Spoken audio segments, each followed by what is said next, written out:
Okay, so welcome to this webinar. The subject is developing self-compassion. My name is Beth. I've been working in Women's Trust for about 8 years running the support groups. And the reason I'm doing this subject today is I believe that self-compassion is the most important tool in healing from trauma and domestic abuse. I talk about it a lot in my work, and quite often women say to me, what does it mean? And what are you talking about? Which is a very good question. So this webinar today, it will hopefully help us understand what self-compassion is and why it's so important in our healing. So, right.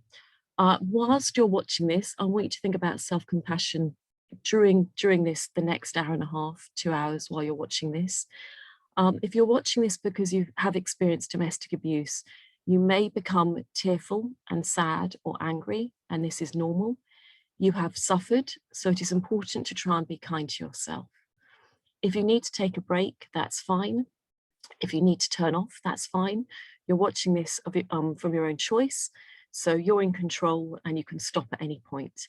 If you need to get some tissues or a cup of tea or some fresh air, please do. So it's really important you think about self-care whilst watching this webinar. Different memories may come up for you during this webinar, and this may be distressing for you. So please try and be kind to yourself. At the end of this, you may be very tired because a lot of things might have been stirred up. And if you're able to, you may want to try and rest in a safe and peaceful environment. And I know that's not possible for some people watching this, but please try and think about being kind to yourself whilst watching this.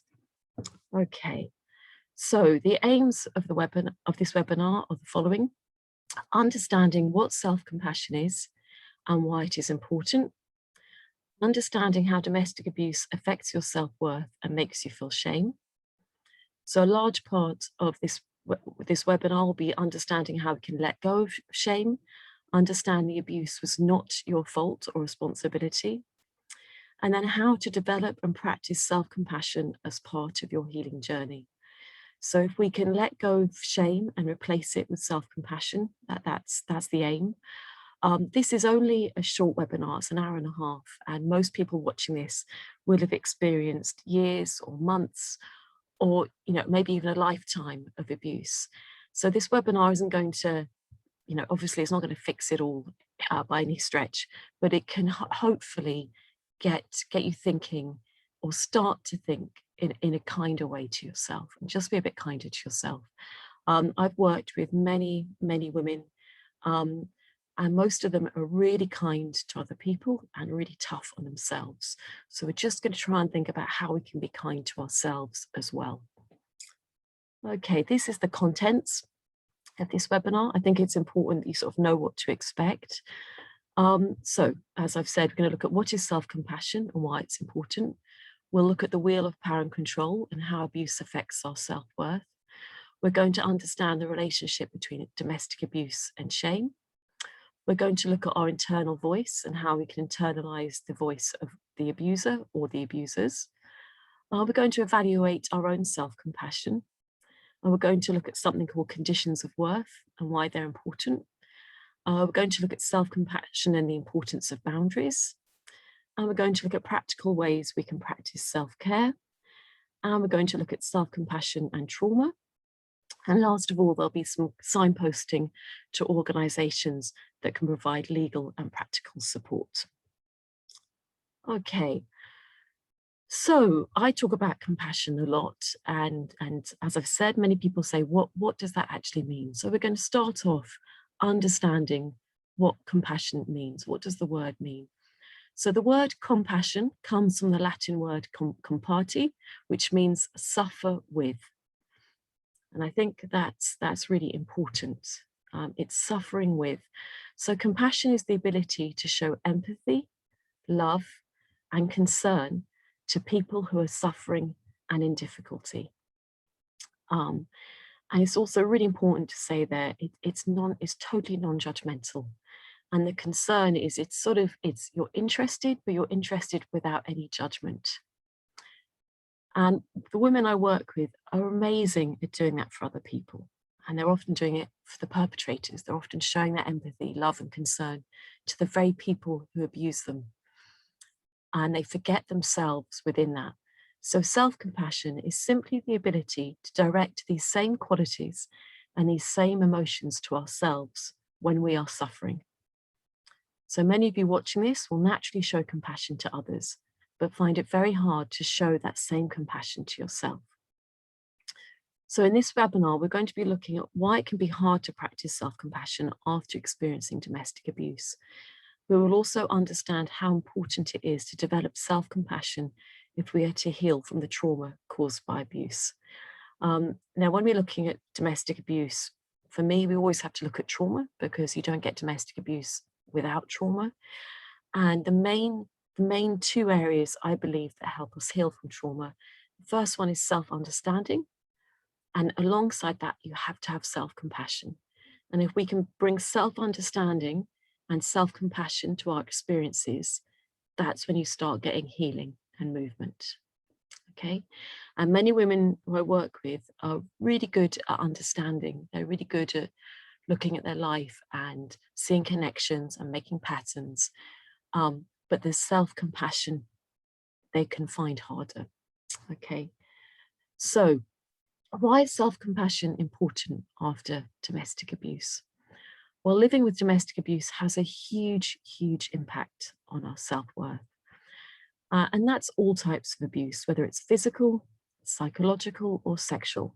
It means we are treated with disrespect, and this is repeated and very often long-term. If we are repeatedly treated like we are worthless, we start to believe it. And if we believe we are worthless, we don't believe we deserve to be treated with respect and love. So we can start to treat ourselves in the same way the abuser treats us, as if we are unworthy of kindness and understanding. Now we'll be looking at this a bit more. How I see it is domestic abuse sort of brainwashes us. It makes us believe that we're useless. We absorb the messages that the abusers tell us, and we start believing they're true. So in this, we're going to be looking at how we can sort of look at all those messages we've got and then develop new neural pathways that are kind and compassionate to ourselves. So when we're talking about self-compassion, it's certainly not an easy thing because you're going against for years of messaging that you're worthless. Because when you're kind to yourself, you're saying something very powerful. You're saying, I'm important and I deserve kindness and I'm worth being kind to. So self-compassion is actually, although it can be a very gentle quality, it's also very powerful. And it's very challenging to all those messages that we've had, maybe for years, maybe the messages we were brought up with. One thing I should say before I continue is, although in this webinar we're focusing on domestic abuse that we've experienced as adults, many women who come to Women's Trust have also experienced childhood abuse as well. And so the messages of feeling worthless and wrong and bad are often very deep-rooted. And that's why self-compassion is so important, but also why it's so difficult. So in the next slide, we're going to look at the wheel of power and control, which shows how the abuser manipulates and controls us. And we therefore lose our sense of self and our identity and our self-worth. So this is the wheel of power and control. It's taken from a website, which is www.coercive-control. If you just Google that, you'll find that website, and it has lots of information if you want more information about what is domestic abuse and what is coercive control. Now, the wheel of power and control, I'm guessing that many of you would have seen it before. We're just going to look at it now, and I know I'm just reading through the words, but as I read them, you will actually relate to this. You will have experienced most, if not all, of the abuse within this wheel. Whilst I read this, different memories might come up for you, and there will be memories of you being abused and manipulated and coerced and controlled. Please, please try and think of yourself with love and compassion. you have suffered. This wheel of power and control has power and control at its center, because that is what abusers want. Abuse is nothing to do with love. It's about power and control. And just because it's in an intimate relationship, it gets confused with love, perhaps. But it's not about that. It's all, the perpetrator wants power and control, and this is how he or she gets that power and control. Now, on the outside of the wheel of power and control, you can see the words physical violence and sexual violence. Now, there's a lot more you could say about both of those words. Sexual violence, as we know, can be very subtle sexual abuse to very extreme rape and sexual violence. And physical abuse, we know it can be sort of maybe more subtle pokings or sort of subtle abuse, physical abuse, to very extreme things like strangulation. So there's a lot more that can be said about both of them. And if you have experienced any sexual or physical violence, please try and think of yourself with compassion. It means you have suffered, so please be kind to yourself. Now, going around the rest of the wheel of the rest of the wheel of power and control, you can see there are different sections which we'll read through now, and they describe more psychological and emotional abuse and coercive control. And so we'll look at them. Now, these are just as damaging as physical violence or sexual violence. You can't see the wounds because they're on the inside, but they're just as damaging. Okay. So I'll start on the top right-hand corner, using intimidation, making her feel afraid by using looks, actions, gestures, smashing things, destroying her property, maybe abusing pets, and displaying weapons.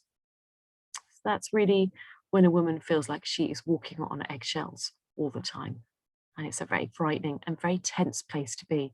The other thing I want you to think about is what comes up, what feelings come up when you go through this. It might be anger, it might be fear, and notice these with loving interest.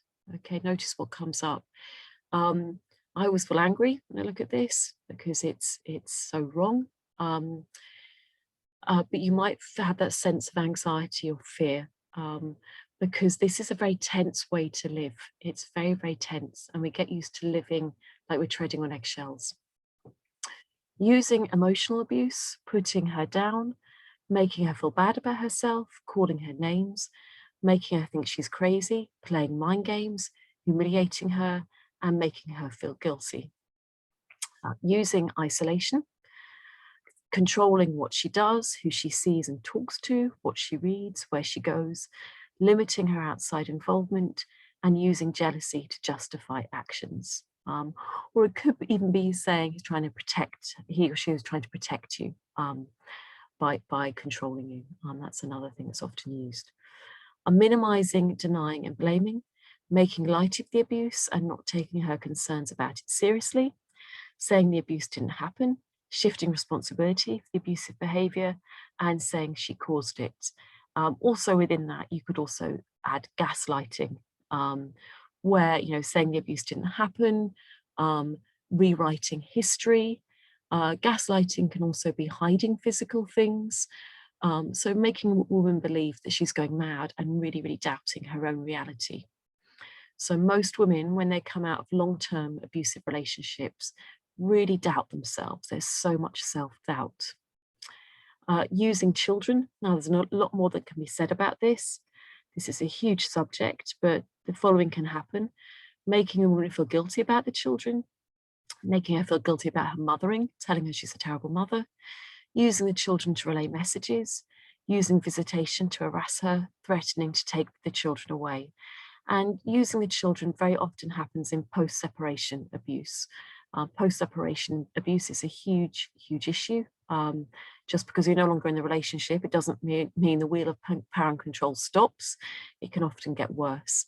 And economic abuse through courts or trying to stop women see their children is very often used. Using male privilege, treating the woman. Now this can be across cultures, it can be across all cultures, but it can involve treating the woman like a servant, making all big decisions, acting like the king of the castle, and being the one to define men and women's roles. So that can be where there's a sort of misogyny within a relationship, and that's justified by male privilege.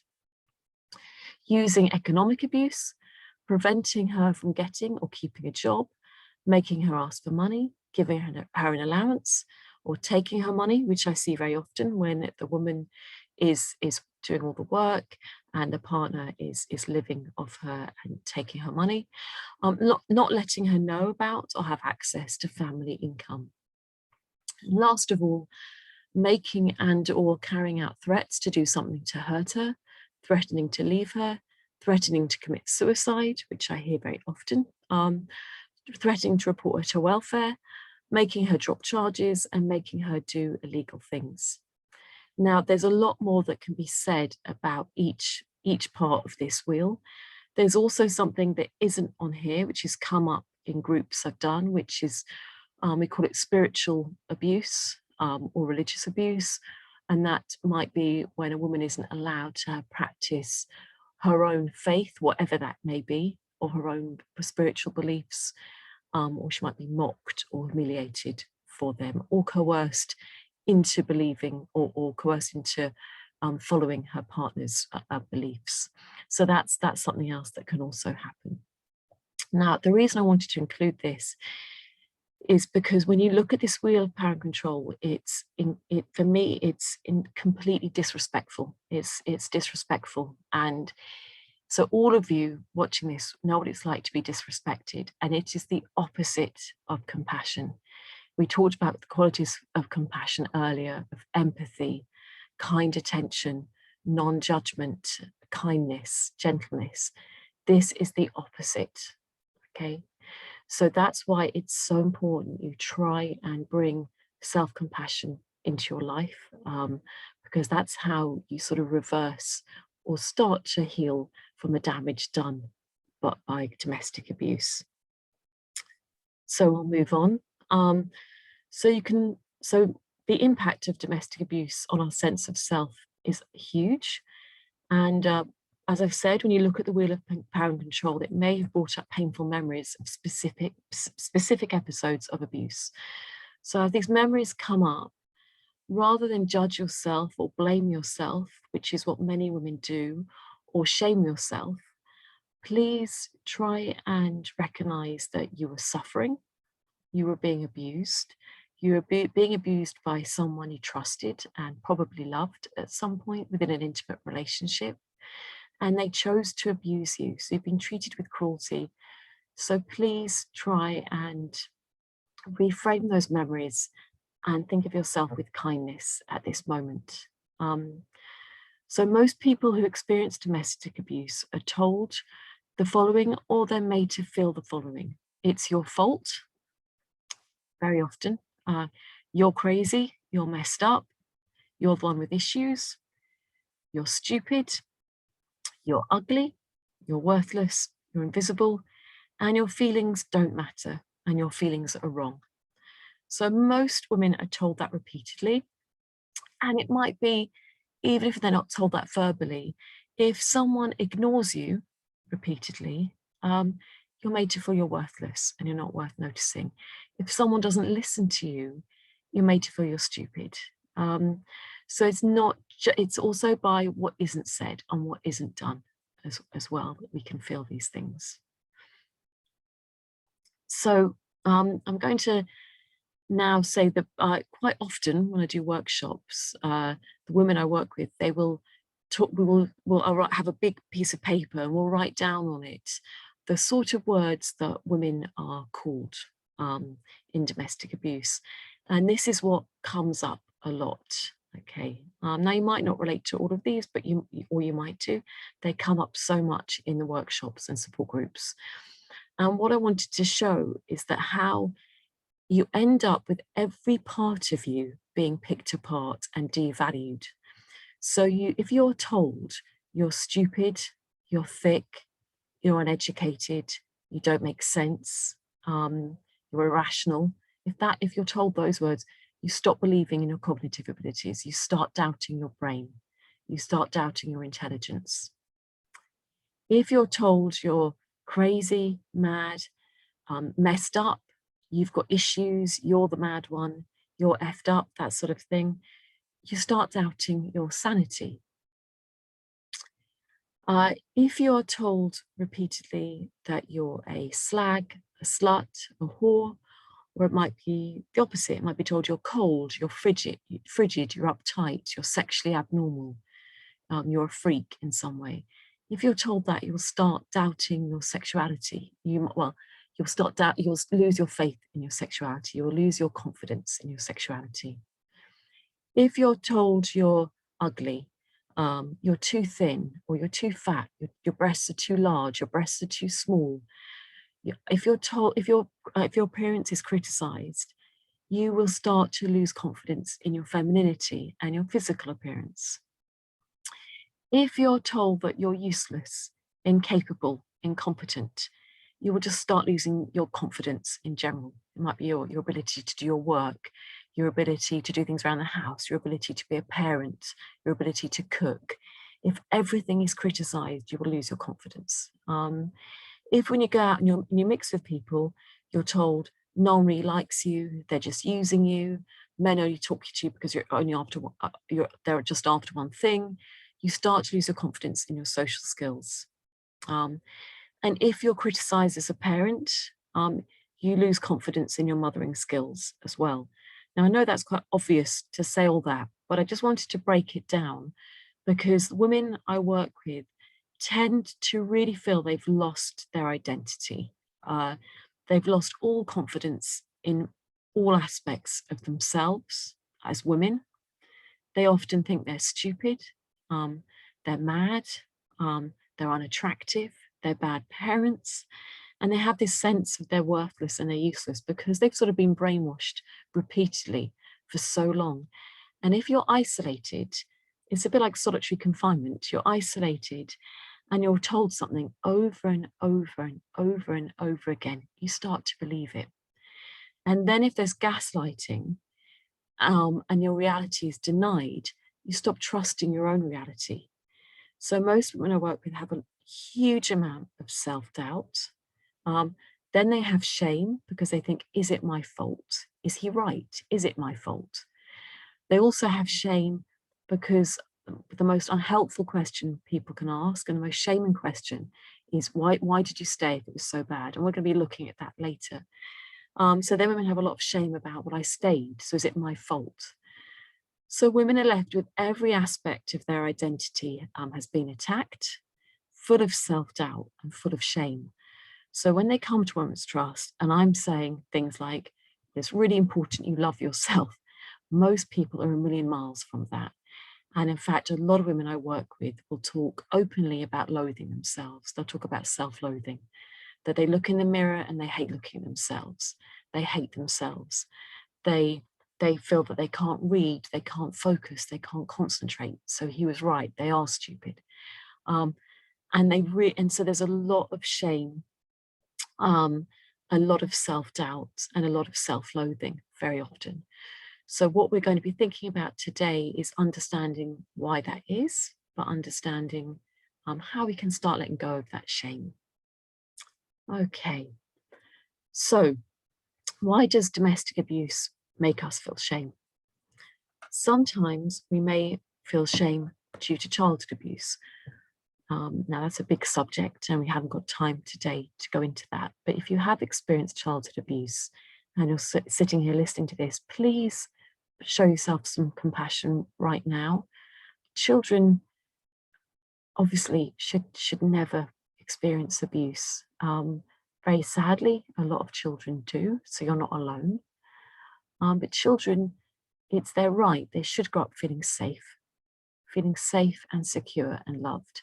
And we're not talking about a perfect childhood, we're talking about a good enough childhood where you feel safe and secure and loved. That's a basic human right. And sadly, many women have not experienced that. So take a moment to have some compassion for the inner child that we all carry. But regardless of childhood experiences, nearly all women feel shame after domestic abuse. So even if you had a secure childhood and you did feel loved and you did feel secure, but then you went through domestic abuse, you'll still feel shame. And this is because long-term abuse chips away at our identity and our confidence, as we've just seen in the Wheel of Power and Control. It breaks away our confidence in every aspect of our identity. And we are brainwashed by being given the repeated message that it is our fault and we are the mad, bad, crazy ones and something is wrong with us. Abuse is violating. It doesn't matter whether it's verbal, sexual, or physical, it violates us. It disrespects all our boundaries. And so we absorb the abuse. We're like human beings are like sponges and we absorb our surroundings. If we're in a toxic environment, we will absorb it. So we absorb the abuse. And also we try and make sense of the abuser's actions. Because it's in a relationship, we try and understand it. And we think if we change ourselves, we'll be able to heal the abuse or change the abuse. So because the abuse is nonsensical, women often try and understand it by thinking it's my fault. That's the only way they can make sense of it. If it was a stranger, we would see it more clearly as abuse. So one way to think of this is if you were out shopping and a stranger came up to you in the street and started hurling abuse at you, you'd be able to think, you probably think this person's clearly got some mental health problems. It's not my fault. It's not my issue. I haven't done anything. They're just shouting. It's nothing, what they're saying is nothing to do with me. So they could be saying all sorts of stuff to you and you would know that it didn't apply to you because it's a stranger you've just met in the street. However, in the context of an intimate relationship, that changes. When it's someone you know, who knows you, you've known intimately for a long time, and they start saying these things to you, we start thinking it must be true because they know me and I live with them and they wouldn't lie. Abusers do lie. It's really important to say that they do lie. Okay, just because they're saying it, it doesn't mean it's true, right? And so part of healing is unhooking from the abuse and recognizing it as abuse and that it's not your fault. Okay, it's nothing to do with you. I know it's very easy for me to say that, but we can just start thinking about that now. So the other thing that happens is we're going to look at responsibility and shame. So abusers blame their victims. They take no responsibility for their abuse. They blame the victim and they convince her that the abuse is justified and rational when it is not. Women understandably can start to believe they are responsible for the abuser's behavior. They are not. This mistaken sense of responsibility can make women believe that if they change themselves, they will stop the abuse. Now, you might not all relate to this, but this is certainly something that comes up in groups. The other thing that can happen is they may feel responsible for the abuser. I work with many women, and when they talk about their abusers, it almost sounds like they're talking about their children. And they feel if they can heal him or her or love him or her enough, that he or she will stop being abusive. And if they cannot do this, they then see themselves as a failure.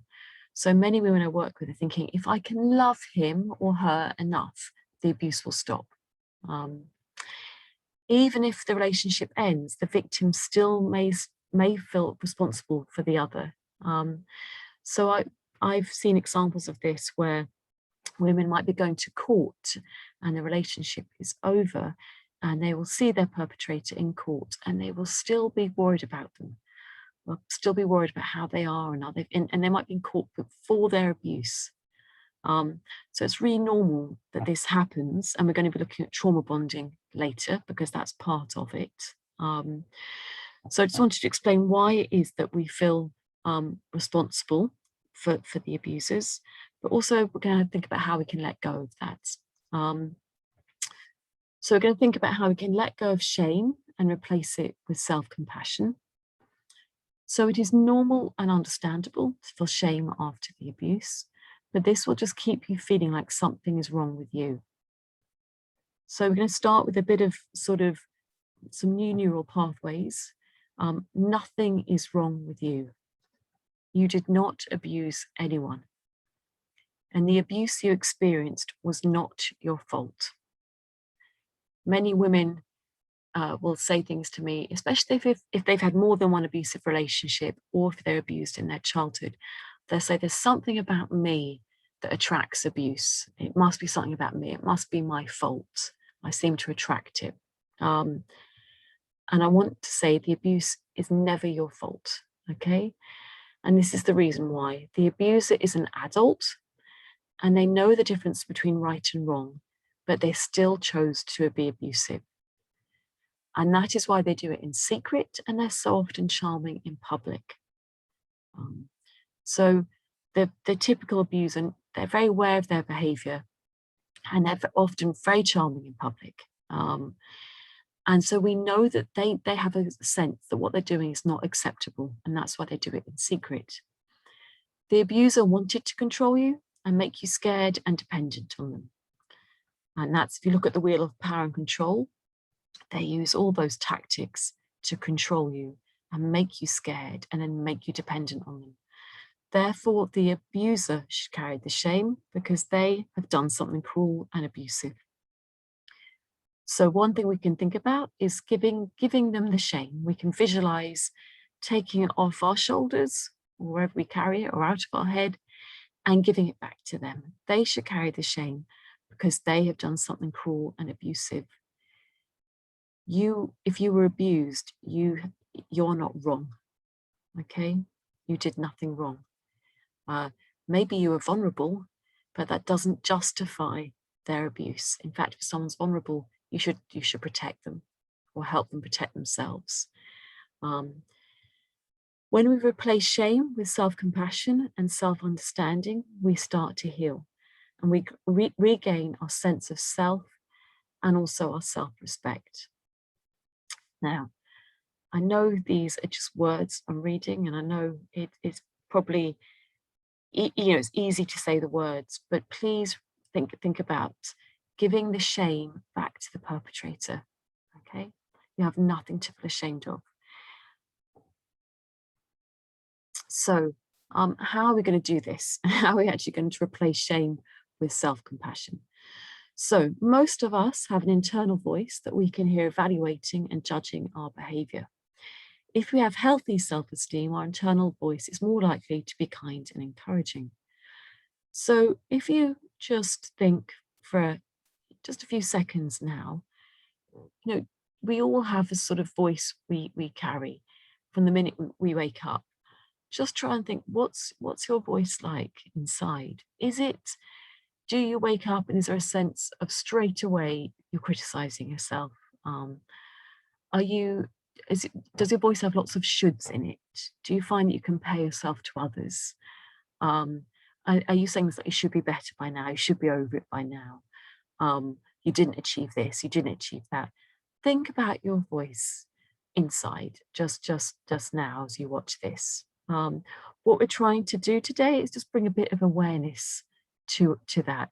And don't shame yourself if you have a very critical internal voice. It's because you have experienced domestic abuse, and it is very normal to have internalized the voice or voices of the abuser. The voices we hear in our head are often the voices we've heard outside our head for a long time.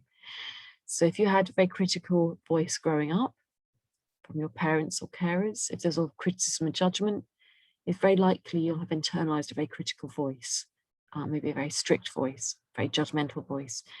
If you've lived with domestic abuse, you will have internalized the voice of the abuser, putting you down, criticizing you, ridiculing you. So we can try and identify the way we talk to and treat ourselves, how we can understand where our critical voice comes from. And then we can also try and introduce a kinder, more forgiving internal voice. And that's what we're going to try and do today. So if you do feel you have a critical voice, don't judge yourself for that at all. There's never any judgment. Understand where that voice comes from, whose voice that might be. We don't have to sort of fight it or engage with it. We can just acknowledge it's there And then we can try and introduce a kinder voice. Okay, and that's the really important bit. You don't have to get into an internal fight between the two voices in your head. Just try and gently introduce a kinder voice. If you practice that over time, that voice will get louder. And then the critical voice will fade away. Okay. So some things that can help us recognize what our inner voice is like. And I'm going to read out some statements and you can think about whether these resonate with you. Okay. I am disapproving and judgmental about my own flaws and inadequacies. Do you really pick yourself apart? Are you very hard on yourself? When I'm feeling down, I tend to obsess and fixate on everything that's wrong. When things are going badly for me, I think it's my fault. When times are really difficult, I tend to be tough on myself. I'm intolerant and impatient towards those aspects of my personality I don't like. When I'm feeling down, I tend to feel like most other people are probably happier than I am. I think so. I thought I got some more, but I think those are the main ones I wanted to to read out. I'll just go on. Nope, that's it. Those are them. Now I've read those out, and you might be thinking, "Yep, that's me." Okay. So if you feel like you resonate with those statements, again, it's really important you don't criticize yourself for having those thoughts. It's normal. It's entirely normal. If you've been abused, this is very normal. You think of yourself like this. Okay, you've internalized the perpetrator's voice. You've heard it so long, it's become your own internal voice. And you've probably lost contact with a kinder voice inside you. So again, if you recognize this is how you think about yourself, please bring compassion to yourself right now. That this is a hard way to live. It makes life hard. It makes it hard in your head. If you're permanently criticizing, judging, comparing, being tough on yourself, it's a difficult way to live. And it's a tense way to live. It's not relaxing. It's not open. It's tense. It's probably quite rule bound. So please think of yourself with compassion right now if you have a critical voice, because it also tells you something about your experience, that you've experienced a lot of criticism, and that's why you think of yourself in that way. So we try and always come back to non-judgment and self-compassion, always. Okay. One thing I want to say before we move on, which is something I talk a lot about in the groups, is safety. And I'm not talking just about physical safety. Obviously, if we live with a perpetrator, we might be physically very unsafe. For those of you who are not living with perpetrators or you're able to get away at times, I want us to think about internal safety. If we have a voice that's permanently criticizing us and putting us down and beating ourselves up, we are not creating internal safety. We are creating more tension and anxiety within ourselves. So when we looked at the wheel of power and control, I mentioned the expression treading on eggshells or walking on eggshells. Many women describe living with their partner like that. Now, if you are still beating yourself up inside, you're still treading on eggshells, even if you're not with them. Okay, so we need to think about how we can create safety, because safety is really important to healing. So domestic abuse makes us feel unsafe. When we're treading on eggshells, we're permanently tense and we can't relax, we can't feel safe. Now, we need to feel safe if we are to heal, okay? And the reason is, when we feel safe, we relax, yeah? When we relax, we breathe. When we breathe, we're allowed to feel. We're allowed to feel our pain. We're allowed to feel our sadness. We're allowed to grieve for what we've lost. If we're tense all the time, we can't feel. We're hypervigilant. We're surviving. We're in survival mode still. So we need to feel safe if we're going to heal. So we can try. Now, the outside world is not always a safe place. I'm very aware of that. but we can try and create a safe place within us, within our psyche. So if we beat ourselves up, so those things I read out just before this slide, if we beat ourselves up, we're not creating eternal safety. We're actually shaming ourselves and criticizing ourselves more, which just creates more anxiety and more shame, okay, and more fear. So self-compassion is like a big hug. It's like someone giving you a big hug and saying, it's okay. You're okay. You can relax now. All right, I'm going to look after you. It's okay. It's self-care. It's giving yourself that big hug. And when you have that, you feel safer and you feel safe within yourself. So self-compassion is a very powerful tool in helping us feel safer within ourselves. And that allows us to breathe, which is really important. It allows us to relax. And when we can relax more, we can heal. When we're in a place of tension, beating ourselves up, shaming ourselves, it's very hard to heal, okay? So that's why it's so important. So that's why it's so important we try and replace all that negative, critical, shaming voice with a compassionate, loving voice. So how are we going to do that? Okay, so one thing you can think about is this. How would you treat a friend? So instead of mercilessly judging and criticizing yourself for various inadequacies or shortcomings, self-compassion means you are kind and understanding when confronted with personal failings. After all, whoever said you were supposed to be perfect? And this is really important. I work with a lot of women who they can be kind to themselves when everything's going well. So when everything's going well and they're achieving and they're doing well and the house is tidy and they've lost weight or they've got a good job or whatever it is that makes them feel better, they'll be kinder, that they can be kinder to themselves. But as soon as they do something they feel is wrong, they'll start beating themselves up, okay? Self-compassion means being kind to yourself all the time. It's unconditional. And it means being kind to yourself, especially when you're confronted with your failings or your sufferings or your mistakes, okay? So think about how you treat someone else. Think about if a close friend came to you and they're feeling really bad about themselves or they're really struggling in some way, how would you typically respond to your friend in this situation? Now, I want us to think about boundaries because I don't want you to think you have to dive in and rescue everyone.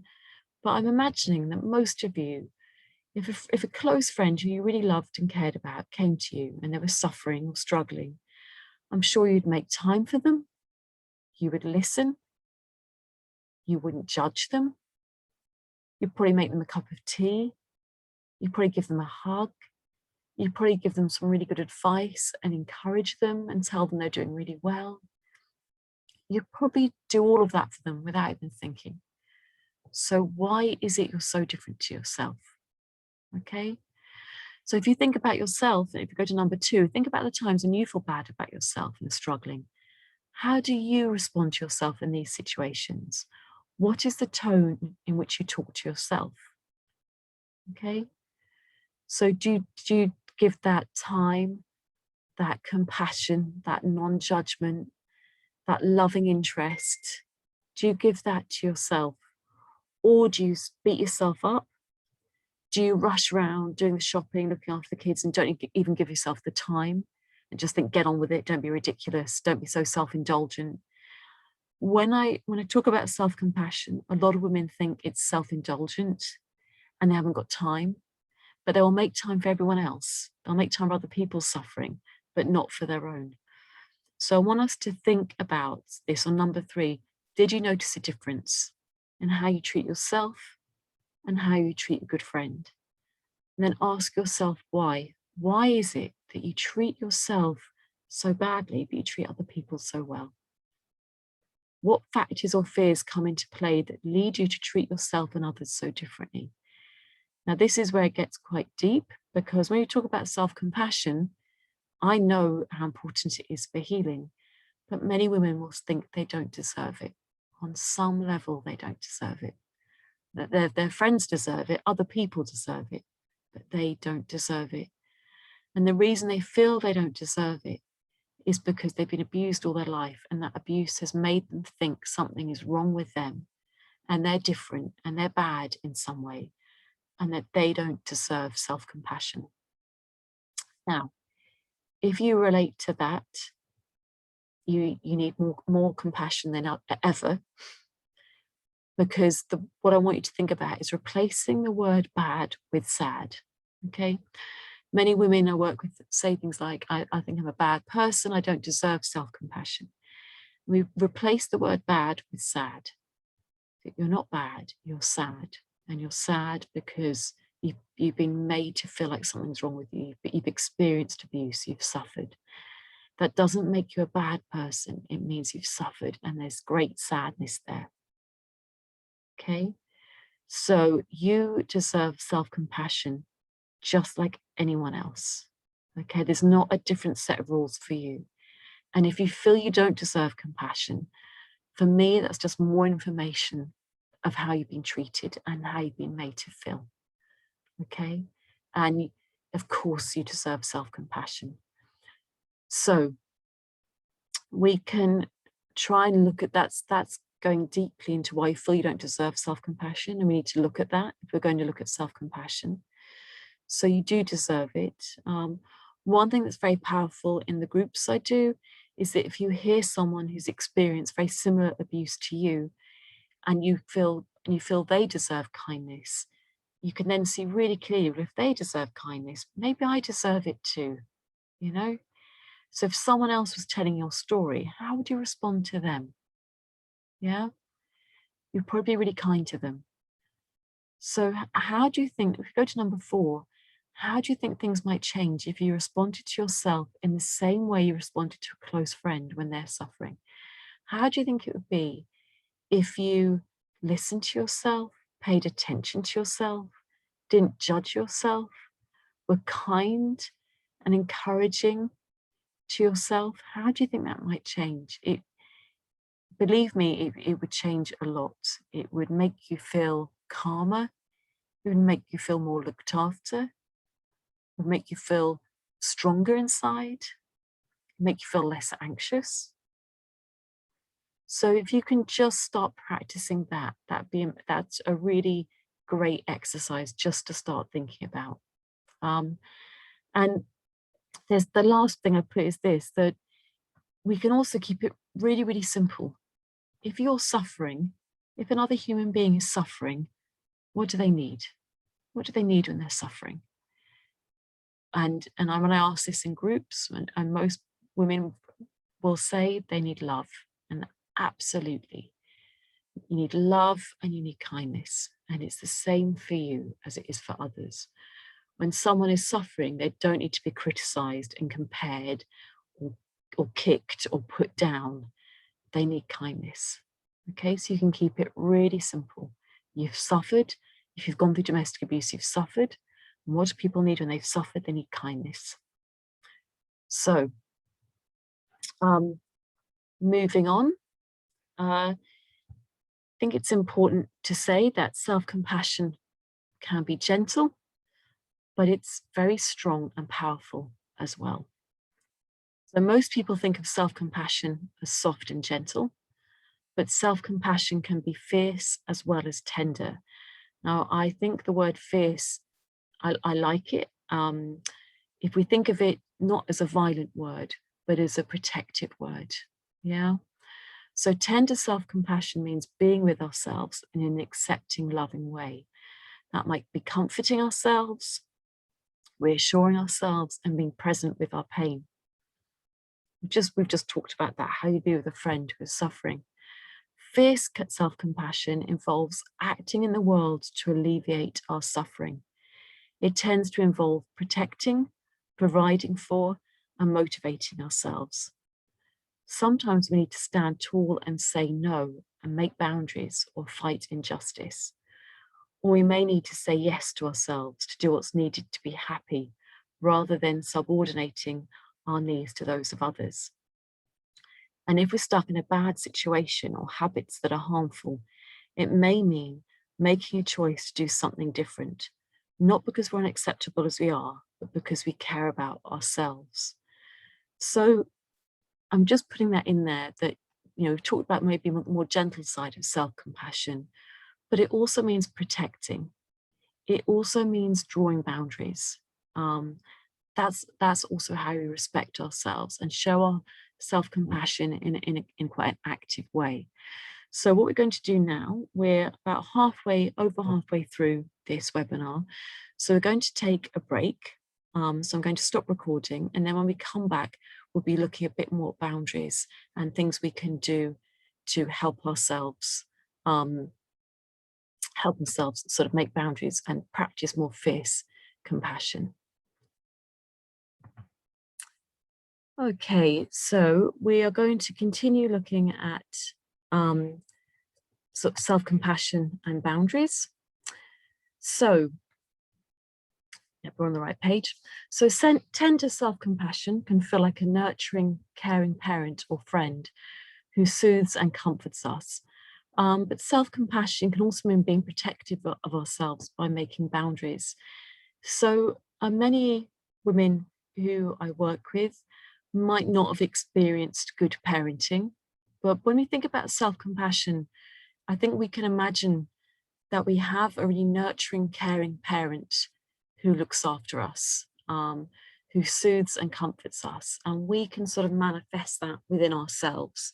So if we don't have that parent, we can feel compassion for that sense of loss that we didn't have that.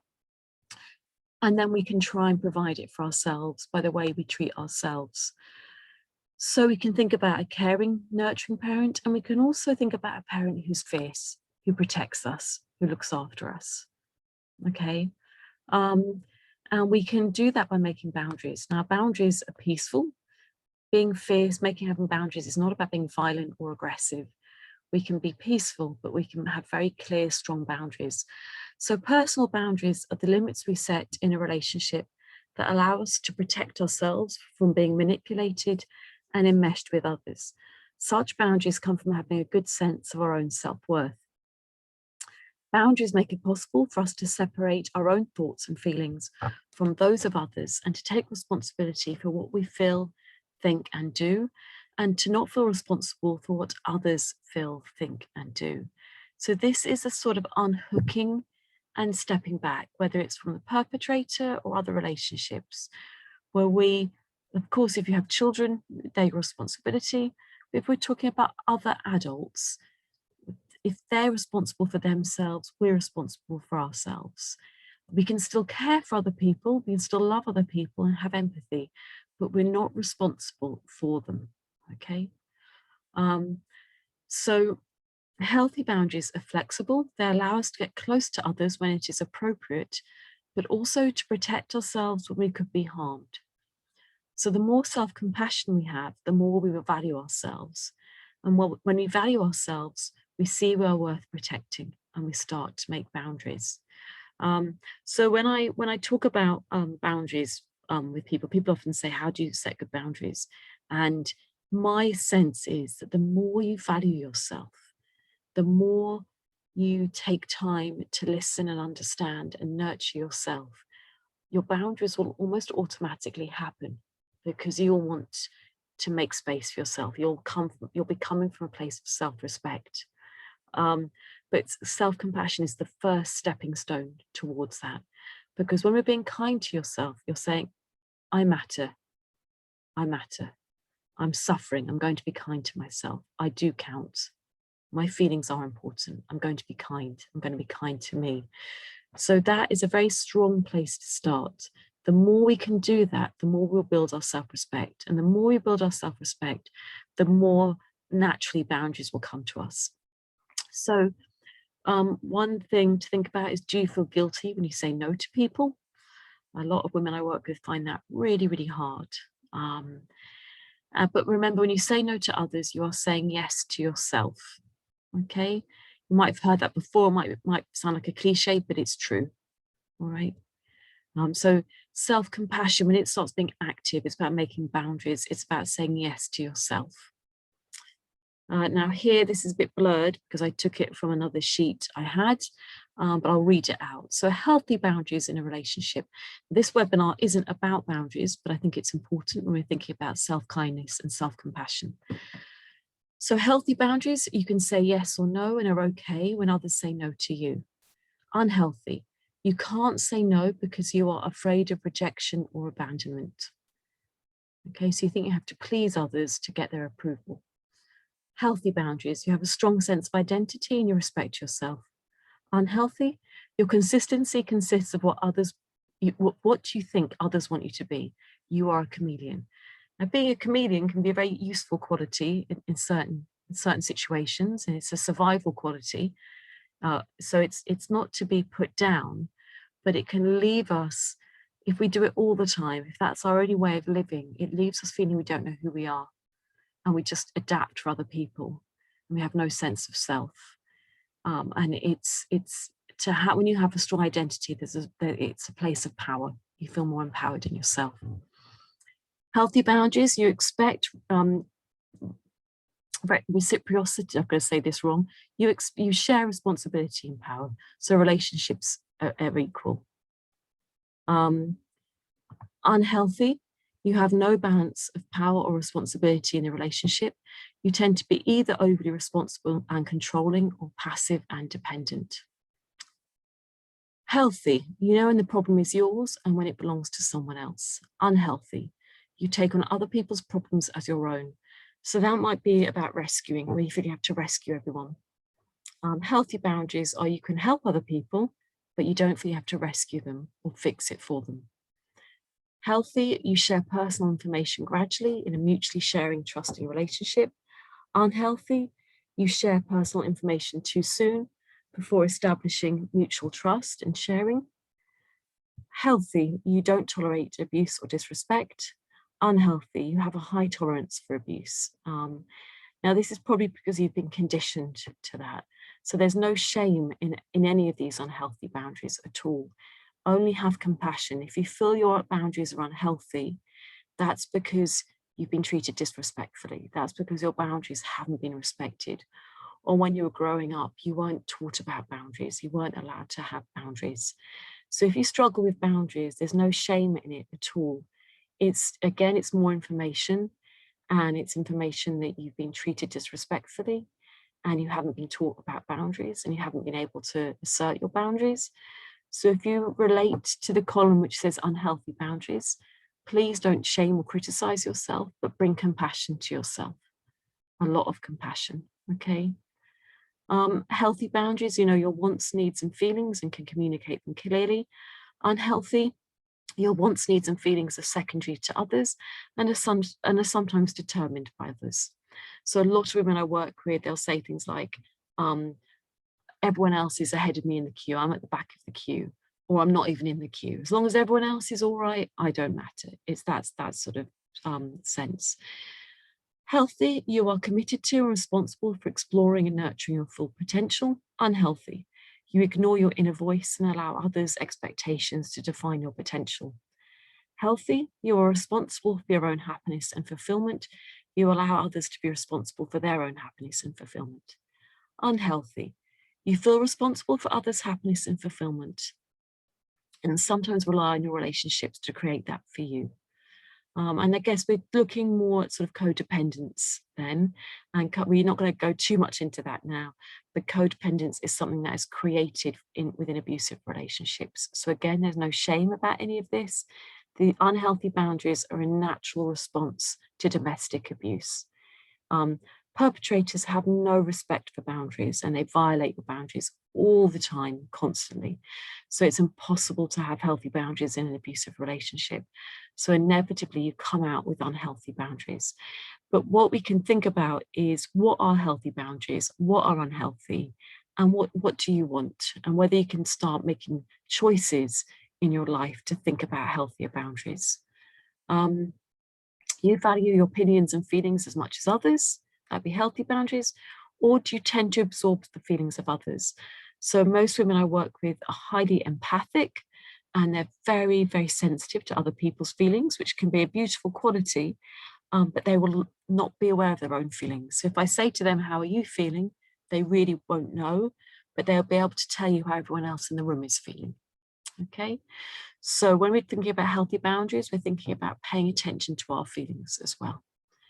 Healthy boundaries, you know your limits, you allow others to define their own limits.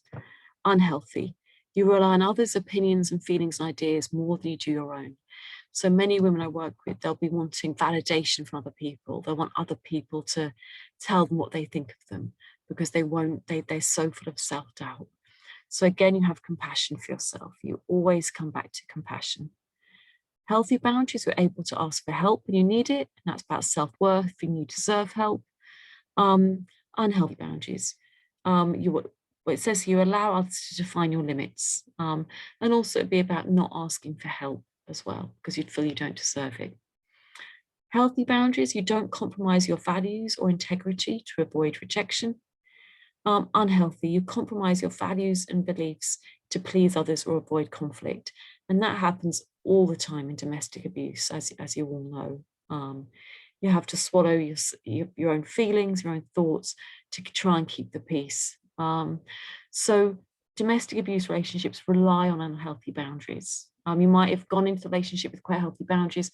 By the end of it, they'll be broken down, okay?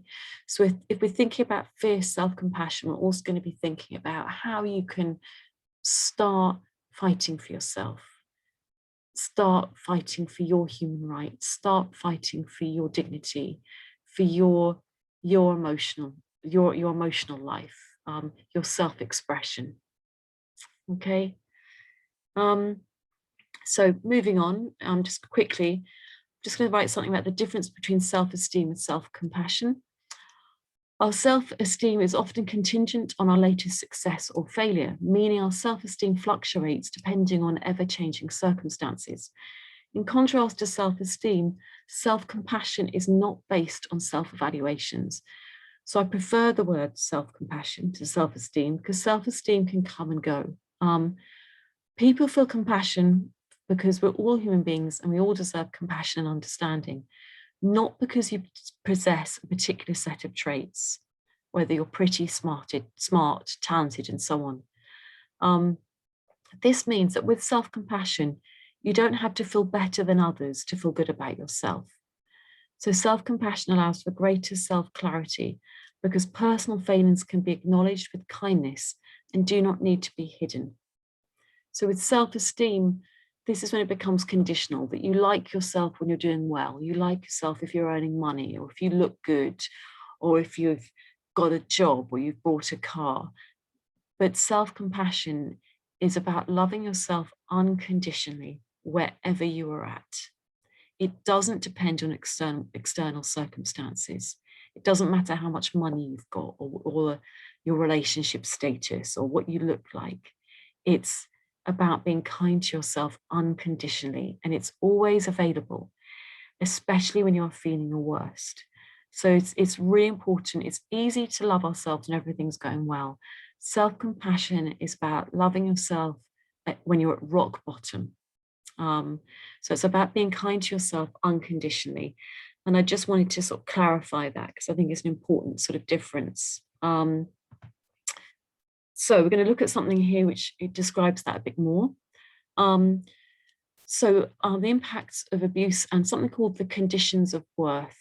Conditions of worth is a term that Carl Rogers, who created person-centered therapy, used this expression. And I'll explain what it means. So unconditional love is when we are loved for who we are, no matter what we do. Conditional love is when we are loved for doing what other people want us to do. So many women I work with feel that in order to be loved, they have to please other people and they have to sacrifice themselves or compromise themselves in some way. And these are conditions of worth, when we're only loved if we behave or act in a certain way.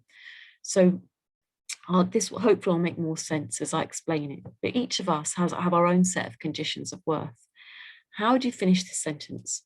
If I am to be of value or loved, I must do the following. Now, these messages can come from people who are trying to abuse us or control us. So I'm going to read out a list, and then you can think about if these relate to you, okay? If I am to be of value or loved, I must take care of others, work hard, not make a noise, be invisible, never ask, never cry, never get angry, never complain, please others, sacrifice myself for others, be good, behave, be silent, be small, be the best, don't be too successful, do as I'm told, be clever, don't be proud of myself, be strong, keep secrets, don't ask for help, don't be vulnerable, don't be loud or speak out, don't disagree, don't argue or challenge, don't defend, don't make boundaries, be perfect, don't make mistakes, put others first, be thinner, be pretty, be curvier, get top grades at school, be subservient.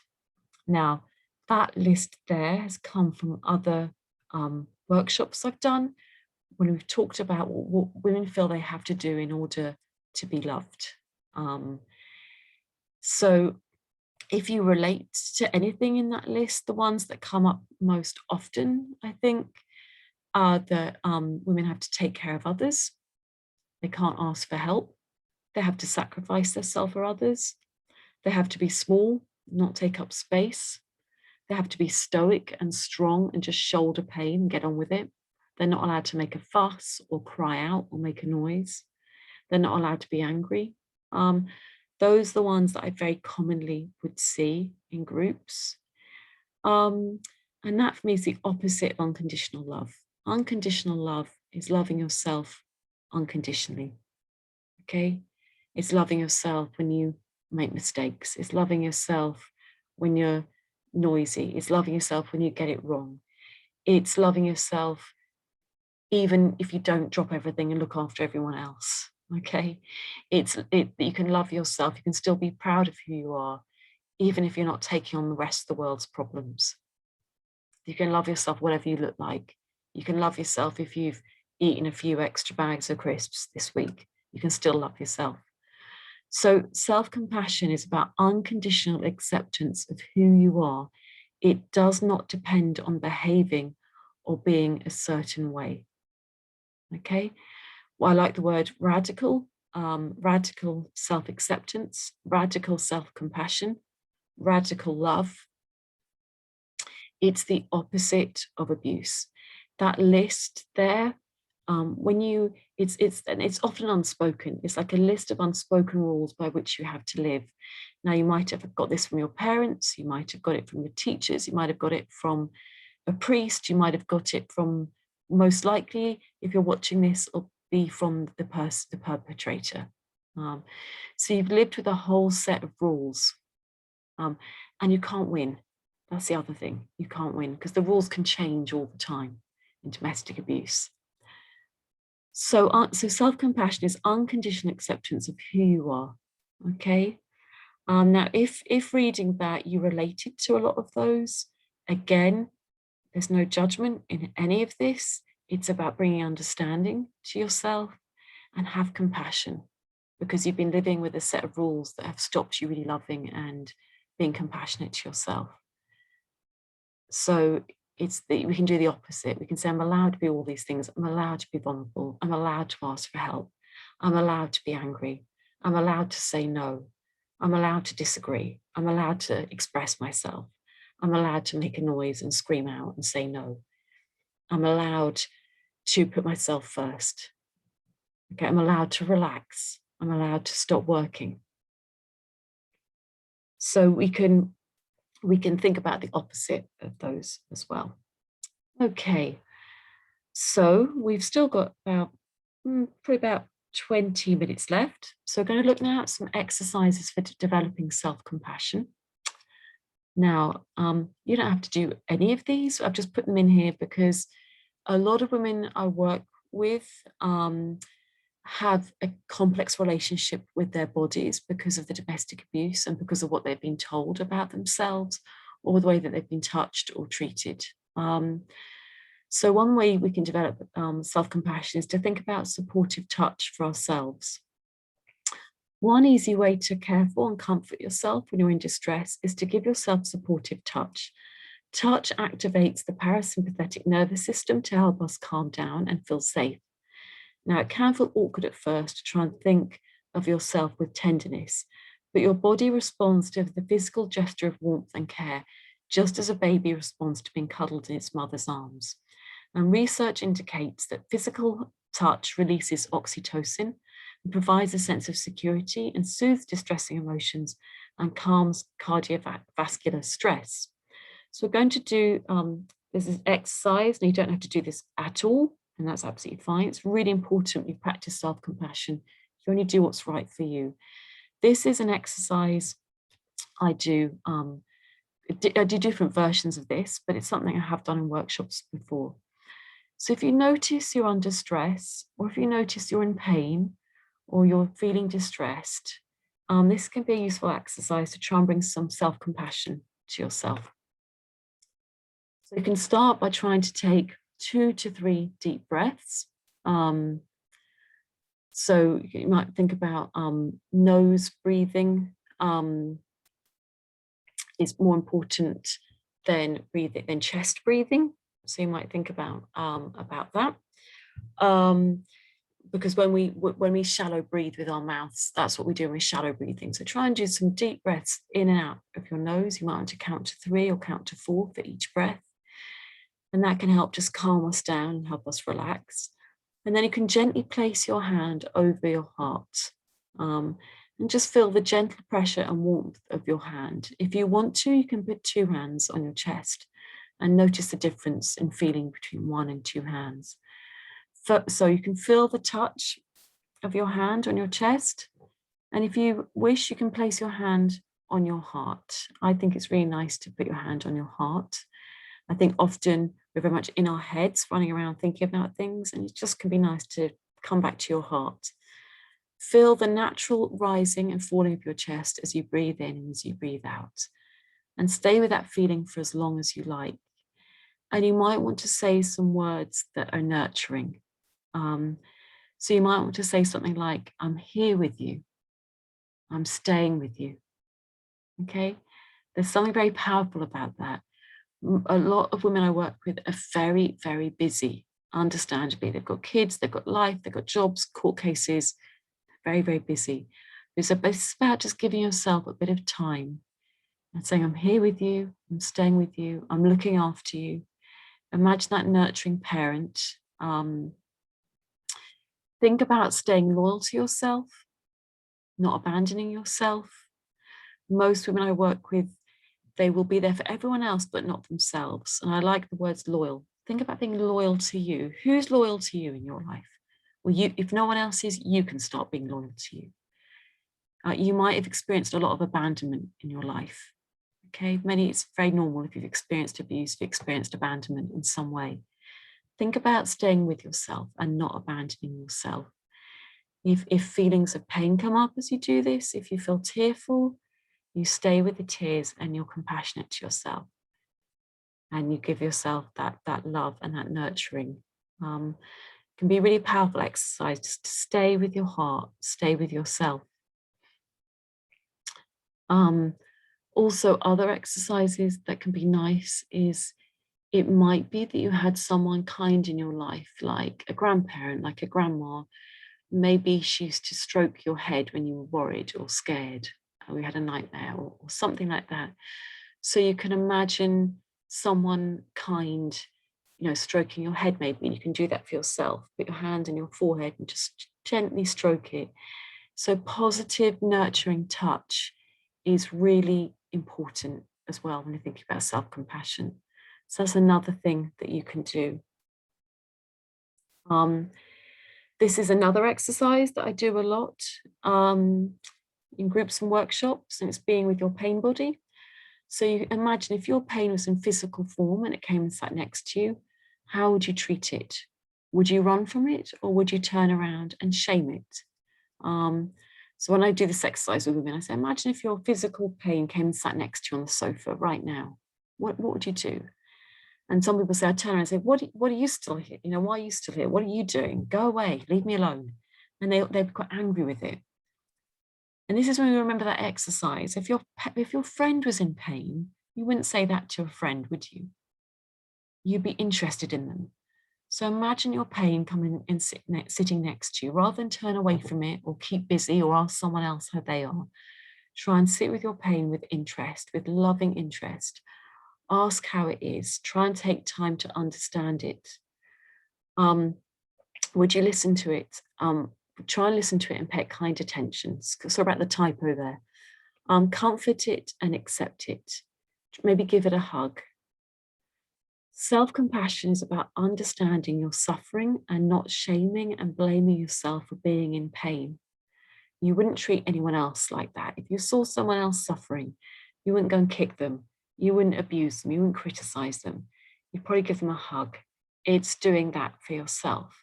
Remember what we talked about earlier, sad, not bad. Your pain is not bad, it's sad. It needs kindness. So we keep coming back to self-compassion at every point. So those are two nice exercises. Also, when you think about self-compassion, remember you're not alone.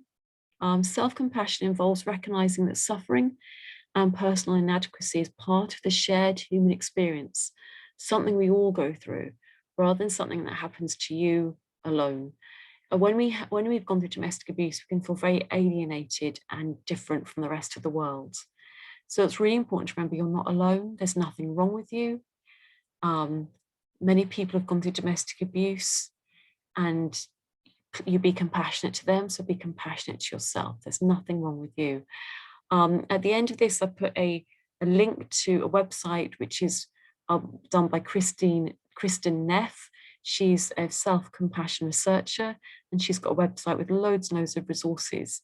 And she was the first to define the term academically, and she described self-compassion as having these three elements: self-kindness, or refraining from harsh criticism of self, which you talked about. 2, recognizing one's humanity, the fact that all people are imperfect and all people experience pain. So there is nothing wrong with you and no one is perfect. She also talks about mindfulness, maintaining a non-biased awareness of experiences, even those that are painful, rather than ignoring or exaggerating them. So a lot of her work is about mindfulness as well, and bringing loving attention to your experience and really investigating it.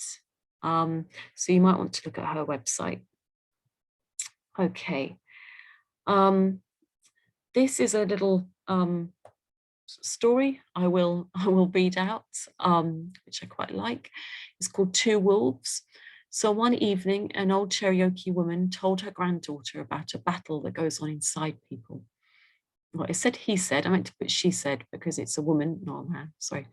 And she said, the battle is between two wolves inside us all.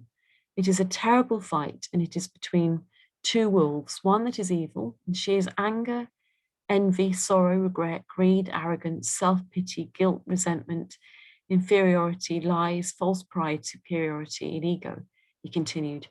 The other is good. She is joy, peace, love, hope, serenity, humility, kindness, benevolence, empathy, generosity, truth, compassion, and faith. And the same fight is going on inside you and inside every other person too. The granddaughter thought about it for a minute, and then she asked her grandmother, sorry, I should have changed that, which wolf will win? And the old Cherokee woman simply replied, the one you feed. And I want you to think about that. Which wolf are you going to feed inside you? Are you going to feed the critical voice or the kind voice? We have a choice. The more we feed the critical voice, the more that will win. The more we feed the voice of self-compassion and kindness, that voice will win out, okay? So every time you hear that critical voice, try and remember that. Remember the two wolves and try and feed the wolf that's kind, okay? And eventually the other wolf won't be there, all right? I know it's a simple sort of story, but I think there's some truth in it. Okay. Here are some self-compassion affirmations, and these are taken from the website I mentioned before. When we're trying to develop new neural pathways, it can help to try and say positive things about ourselves. So you don't have to do these, but you might want to have a think about it. I accept the best and worst aspects of who I am. Changing is never simple, but it's easier if I stop being hard on myself. My mistakes just show that I'm growing and learning. It's okay to make mistakes and forgive myself. I am free to let go of others' judgments. It's safe for me to show kindness to myself. I deserve compassion, tenderness, and empathy from myself. Every day is a new opportunity. I won't let self-doubt or judgment hold me back from the future. I forgive myself and I accept my flaws because nobody is perfect. I'm not the first person to have felt this way, and I won't be the last, but I'm growing. Now, you might want to change them and adapt them, or you might have it's really important you say things that feel true to you. But self affirmations can be a really important way of sort of hearing another voice and reprogramming the abusive voice to something more kind. Okay, I'm aware of time, so I'm going to read through this quickly. Self-compassion and trauma. It is normal to have these responses after domestic abuse. Flashbacks, hypervigilance, that's being on hyper alert. Shock, panic attacks, anxiety, depression, anger, guilt, shame, self-disgust, loss of identity, numbness. Suicidal thoughts, self-blame, self-doubt, loss of trust and faith in humanity. Think something is wrong with me, confusion, lack of memory, headaches, obsessive thoughts, compulsions, nightmares, sleep paralysis, insomnia, night sweats, feel sick, change in appetite, no motivation, lack of concentration. It's also normal to isolate and avoid people and relationships and sex, and self-harm and self-medicate with drugs, alcohol, and food. Now, that's quite a list there. It's a long list, and I haven't gone in much to to um to that. There's so much more that could be said about each and every one. But I wanted to bring this up because if you have some or all of these symptoms, you could have post-traumatic stress disorder, which is a normal response to frightening and abusive behavior. Now, many women feel ashamed of having these symptoms. So I'm talking about self-compassion, and then many women will feel really ashamed because they've got depression, anxiety, insomnia, flashbacks. It makes them feel something's wrong with them. It makes them feel they're not normal. So it is very important to try and show understanding and compassion to yourself rather than judge yourself. Post-traumatic stress disorder is a very difficult and painful condition to live with. It means you have suffered a great deal, and many women may also have complex post-traumatic stress disorder if they also experience childhood abuse or other traumatic events. Now, you would not judge or shame another woman who'd experienced domestic abuse and had these symptoms. So it's really important not to judge and shame yourself. So I just wanted to put that in because so many women have these very confusing, complex symptoms. And they think they're going mad and they think something's going wrong with you. And what I want to say is nothing is wrong with you. If you have these symptoms, you have trauma. If you have trauma, you're suffering. If you're suffering, you need compassion and kindness. Okay? So it's everything you're going through is normal. There's nothing wrong with you. So self-understanding and self-compassion are the key to healing and releasing shame. It's important to try and replace internal criticism and judgment with self-understanding and nurturing, which you've talked about a lot. Self-care means treating yourself with respect and kindness, the opposite to the abuse you have experienced. Think about showing yourself these qualities just as you would to a friend who'd been abused. So the qualities we're always trying to think about developing are patience, gentleness, respect, nurturing attention, non-judgment, warmth, kindness, empathy, and understanding. Remember the Latin, suffering with, it's being with yourself. This is the loyalty to self. You're staying with yourself. So self-care could be eating 3 healthy meals a day, going for a walk in nature, practicing sleep hygiene, listening to a soothing podcast, spending time with safe people, or watching a comforting film. So you might have seen this before. This is a picture that I really love. Many years ago, a client I was working with felt she was broken beyond repair. The damage from the abuse was so bad. And then she actually started practicing this art form, and she gave me this, and she gave me permission to share it with other people. It's now, you've probably seen it on social media, it's quite popular, this image, but it's an image of kintsukuroi, which is a Japanese art form, which is to repair with gold. This is the art of repairing pottery with gold or silver lacquer. And this is the important bit, understanding that the piece is more beautiful for having been broken. So many women I work with feel broken by the abuse. And I think we can repair it with gold. And I think that gold is self-compassion. And I think if we can give ourselves that gold, we can repair. Yes, we're not the same as we were before, but I think that traumatic growth is about being more beautiful for having been broken. That everything you've gone through actually makes you more complex, more human, have more empathy for others. So that's what I believe the gold is. You might have a different opinion about that, and that's fine. But I think self-compassion is the gold with which we heal. So I'm a big believer in it, as you can probably tell.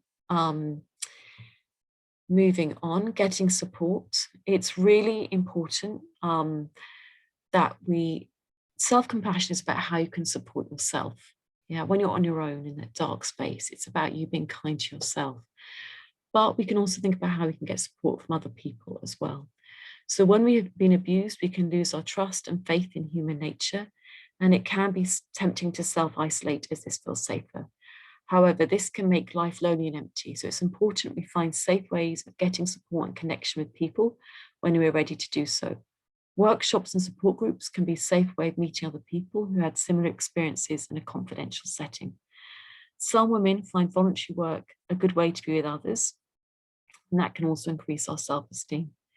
Yoga classes, gym, art classes can be a safe way to meet people in an environment where you have something to do and you don't have to open up if you don't want to.